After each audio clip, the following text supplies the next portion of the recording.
stanje parlamentarna demokratija temelj slučajno izbrana politici demokratije.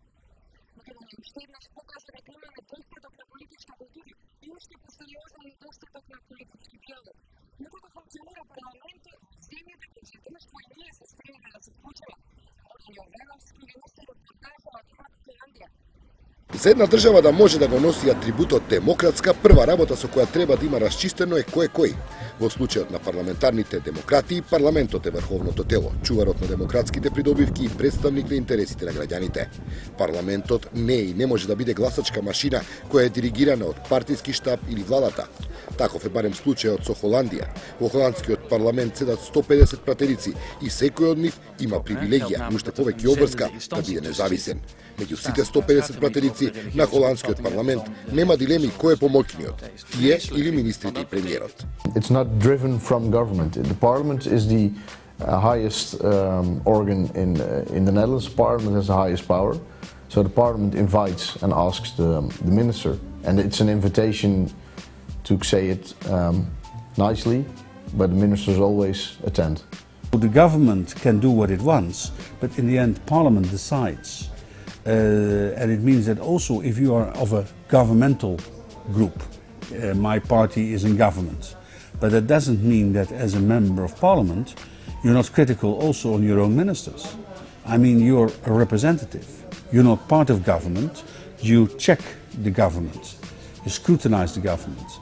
So also when I was a national MP, I was critical on ministers of my own political party. That was my role. Она што е важно да се каже дека меѓу многуте пишани има и непишани правила кои наложуваат демократска култура која не подразбира диктатура на мнозинството, туку вештина да се задоволат интересите на што поголем број на граѓани.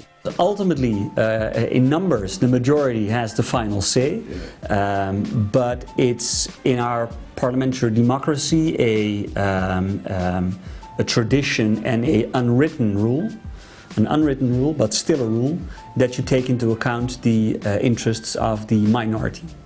When we make legislation, you always take into account the many different interests that there are, and of course you try, and that's I think your responsibility, try to make legislation as well supported by the population as possible. And of course, therefore, you also take into account the interests of smaller groups. Една од епизодите во која овој парламент ја демонстрираше експлицитно својата надмоќ над извршната власт се случи неодамна и се однесува токму на Македонија. I can give you a very good example concerning your own country, Macedonia. It was a member of the Labour Party who said this week in a debate preparing the NATO summit, we should talk about membership of Macedonia of NATO. Actually, it should be solved in Chicago. And the government agreed. It was not on the government agenda before this meeting of the parliament. And now it is. Now our minister, or prime minister, they have to say, well, my parliament is interested in finding a solution for Macedonian NATO membership. So it's another example of how parliament can influence the way the government is handling also in foreign affairs. The Chicago summit has an agenda. So minister will probably stick to the agenda and will say to Parliament what he is planning to say on behalf of the Netherlands. And we thought that the question of Macedonia should not be left silent. I mean, there's a blocking from Greece, of course, and there was a ruling by the International Court that it was not a good ground. So then you have to do something. You have to address that issue. We think the blocking is nonsense. Macedonia should be a member of NATO as soon as possible. So we addressed it first also in the press. We made our opinion clear. And then we said to the minister that we expect him to address this issue at the NATO summit. So if Parliament in majority wants a minister to do that, you can give the minister an order to carry it out. Of course, this is not a new issue, unfortunately, so we also know a lot of it. And you also consult with think tanks whether this is the right moment, whether which approach is the best way to make it also constructive. because we're not out there to just make a nice statement for Macedonia or to make a less nice statement to Greece. We're there to achieve something. Слична судбина доживеа и владината политичка одлука да го продолжи учеството на холандската војска во мисијата на НАТО во Афганистан. Оваа желба на владата не доби поддршка од владеачкото мнозинство.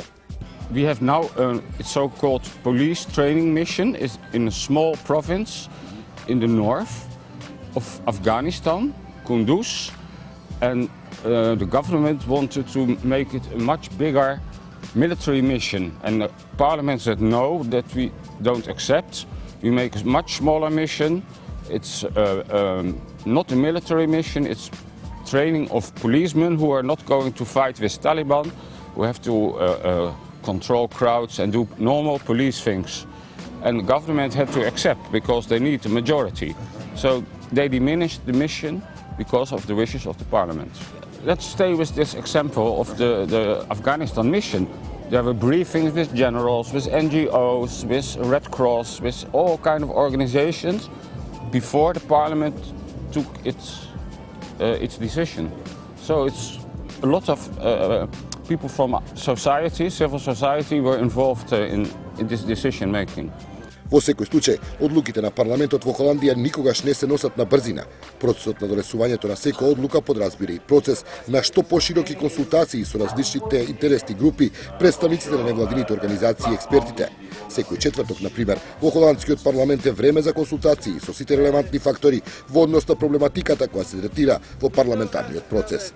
We have a process in the Netherlands that laws are not there very quickly, but very thorough and very discussed with a lot of parties and stakeholders. When the government proposes it, it goes to Parliament, but first it goes to a council that gives an advisory opinion, and they take into account the legal aspects and the societal aspects and the stakeholders. It's called the Raad van State, and it's a council that gives advice on new laws. Then we have the Parliament here, the House of Representatives, and every party votes on it, but very often we also have a hearing. Before we have a debate, we have a hearing with all the stakeholders. So everyone who has an interest, they can be invited and they can give their opinion and can have a discussion with members of parliament. Во работата на парламентот, утврдувањето на неговиот дневен ред и темите за кои се дискутира, директно влијание има и секој граѓанин. 40.000 потписа или 0,4 од вкупната популација на Холандија со петиција може да иницира расправа во парламентот. What we have in the Netherlands is the right of the citizens to bring forward an initiative to have Parliament discuss a certain issue. For that, you have to have the support of 40,000 eligible citizens, meaning that you have basically 40,000 signatures of people who support you in your effort to bring forward a certain issue. Every citizen of the Netherlands has the right to offer a petition, and we do that every week here on Tuesday. Lots of people come here and they offer us their point of view and their petition, and Parliament has the duty and the privilege to take them and to discuss with those people on those issues. But at least people in the Netherlands see that it's possible to have politicians discuss issues that they're close to their hearts, and if politicians not already do it, not put that forward by themselves, there are more ways to have that being discussed in Parliament. Отвореност и демократските пишани и непишани правила не се лесна работа. Холандскиот парламент во услови на актуелната економска криза се распушти поради неможноста да обезбеди поширок консензус околу дефинирањето на политиките за излез од кризата. Новите избори во Холандија се закажани за 12 септември.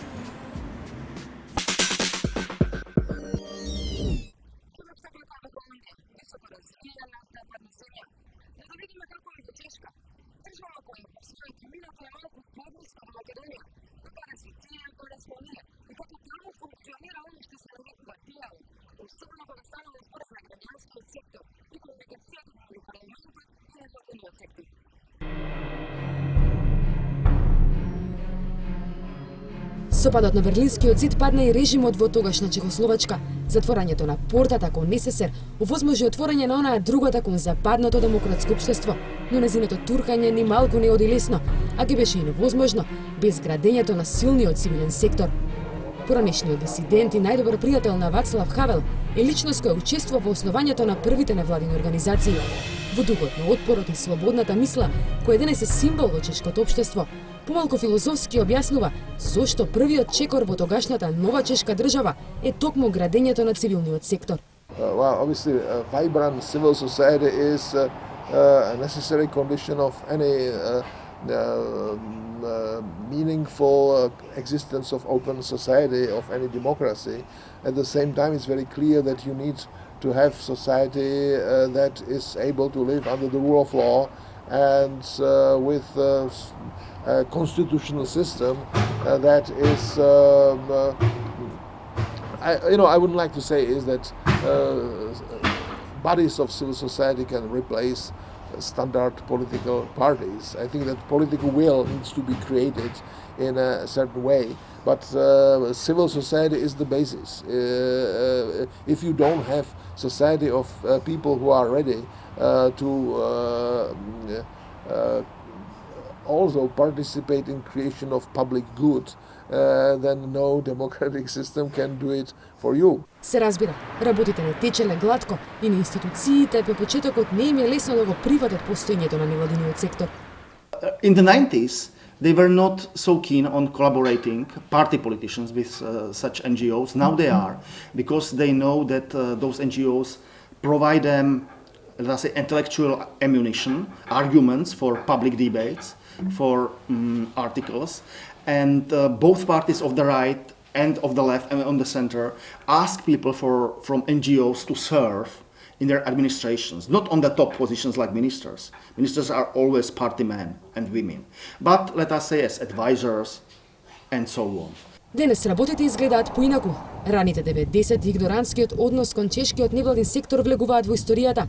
Лидерот на неголемата платформа на невладини организации во Чешката република вели дека е навистина задоволен од начинот на кој денес секторот успева да влијае врз политиките, институциите и парламентарците, особено за прашањата кои се важни за граѓаните. I think it's growing up still. Some people in Czech Republic, they think that it's not so strong. I think it's very strong. Depends on the area too, because if you talk about non-profit sector, it's a lot of areas. I think the social services and healthcare services are pretty strong. Also, the environment is pretty strong. Those are the most activists, or they have the activist approach, and the social services also. I already mentioned that, and maybe the culture organization can be pretty strong too. Depends really on the leaders in those areas, and I think it's pretty strong. Младиот Бојан од Македонија мигрира во Чешка пред неколку години. Првата работа му е токму во невладина организација. Вели дека за разлика од Македонија, таму е незамисливо да се работи во било која организација, при тоа таа да не комуницира пријателски со институциите. Значи, од моето искуство кај што го имав во невладиниот сектор, има постојана комуникација помеѓу невладиниот сектор и властите. Нивните идеи се слушаат и се прифаќаат. Така да јас мислам дека соработка помеѓу невладиниот сектор и властите на високо ниво тука. Носењето на важни закони за граѓаните не може ниту случајно да помине без јавна дебата и расправи во институциите во кои не би биле вклучени невладините. Барањата на цивилниот сектор не можат туку така да се игнорираат. I can mention 2 or 3 which I consider the most important. One was a pro-family policy. We lobbied, it was some 6-7 years ago, we lobbied members of parliament and government officials not to invest government money to create state-provided kindergartens, but we lobbied that those money should be given directly to mothers with young children, and mothers should decide. Either they will have the money for themselves and will take care for their children, or will pay for private kindergartens, or will ask some au pair or some elder lady from the neighborhood to take care for the children and pay her. So our position was that mothers should have a maximum of choice. So they should receive money directly, and not government shouldn't invest those money into kindergartens. That was one policy, which so far has been implemented. Because we are trying to save money, like the government is trying to save money, so there were some crosses in the budgets, and the plan was to not support some social services anymore. And the social organizations got together, not only one organization, but they made a coalition, and they talked to the government, they talked to the ministry, and they were partly successful. They got some money back. They didn't get the amount like before, but they had at least half. So they were successful, and they were able to they were able to make sure that the money will be ready for the organizations in social services. Например, влијанието на невладиниот сектор врз надворешната политика е толку силно, што било незамисливо министерот за надворешни работи и парламентарната комисија да кројат стратегии и да менуваат закони, без да ги консултираат организациите од таа област, велат од невладината People of Need, една од најголемите меѓународни организации во Чешка. They are marking up some strategic plans for in the sector of development, help undeveloped countries. So if the foreign minister here wants to make some plan, the NGO sector is a strong part of negotiation. За важноста која чешката влада и го придава на невладиниот сектор, говори и ситуацијата во која тие не се осудиле да го променат законот за финансирање на невладини, кога виделе дека нема единство во фелата, иако тоа представувало одлична можност за чешката влада да го претуркаат своето, искористувајќи го раздорот помеѓу организациите. Because we are creating now new public benefit law, and it was very controversial between NGOs. Wow. So, because some small NGOs were afraid that they will be not able to be public benefit organization, and they thought it's like more restriction from state than, or from the government, than they didn't like the law. So our organization were trying to advocate for that law, and it's like 2 years ago, and the movement was so huge that NGOs, some didn't want it to have it, some wanted to have it, so the government stopped the law because they saw that there is no one voice from NGO sector, and they got sort of scared that it's too controversial. Now we are starting again, and we are working in NGO sector, and we are trying to make the working groups to help the Ministry of Justice make the new law about public benefit again. Public benefit status again. А за нивното влијание, одличен показател е изборниот процес. Анализите кои чешките невладини ги прават пред изборите се толку релевантни за граѓаните, што вистински може да го сменат текот на изборите. There is a strong power which helps the government or I don't know the official institution, and they are strong in the processes like election. When here was election, many non-government organizations make a platform which I don't know, made a media campaign, make up a website where informations on concrete politics was what they did before, so everyone could check if their parliamentary member, their representative, vote for what they want. So this was a very strong moment in history where non-government sector has real power and influence on Czech society here. Ова е Вацлавски на мести. Плоштад или местото каде што 1989-та Вацлав Хавел ги испраќа првите пораки за борбата за демократија која допрева следи и релативно брзо се освојува.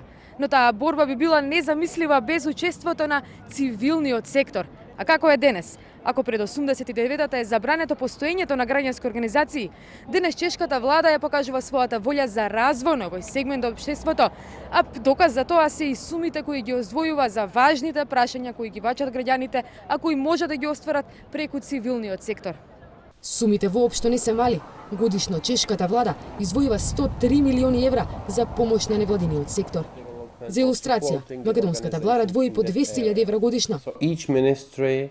Ministry of Culture has some money which goes to NGOs, Ministry of Healthcare has some money which goes to NGOs, Ministry of Social Services and Social Affairs has some money to go to NGOs, Ministry of Education has money to go to NGOs in that area. So there is actually is the most important resource of money in Czech Republic for NGOs. The ministry money or government money are the strongest resource of money in Czech Republic for NGOs. Не издржавме да не прашаме дали парите во Чешка можеби се делат по политичка линија. I would say not. It's more about the quality of the project, and also if you have the organization who has already supported for 10 years, they usually and they have good project, they are supported the 11th year too. So in some ministries is also the history of the organization there. I don't think there can be some excesses with political power, but usually it's based on the project. Исто како што не издржавме да прашаме дали владата и институциите ги прогласуваат за предавници и соработници на опозицијата, сите оние невладени кои се критични кон нејзините политики. Usually I would say no. It's that some organizations will be punished because they say something or they do something. We have Transparency International, which is criticizing the government, and they are in media and they are going to the TV. I mean, they are working here and they are sort of not partners, but the ministry talked to them. And I don't remember on such example. I think we are not in this case, but it's more normal in other states on east and south where representatives do such ugly strategy. Односот на институциите кон цивилниот сектор во голема мера покажува колкави промени се случиле во чешкото општество во последните 2 децении. На крајот од нашата посета во Прага сведочевме на една епизода која јасно ги илустрира промените. Холандскиот полициски бенд на покана на чешката полиција свиреше на плоштадот за граѓаните на Прага. Well, normal we give tickets. You say you cannot do this. You give a ticket when you cross a red light.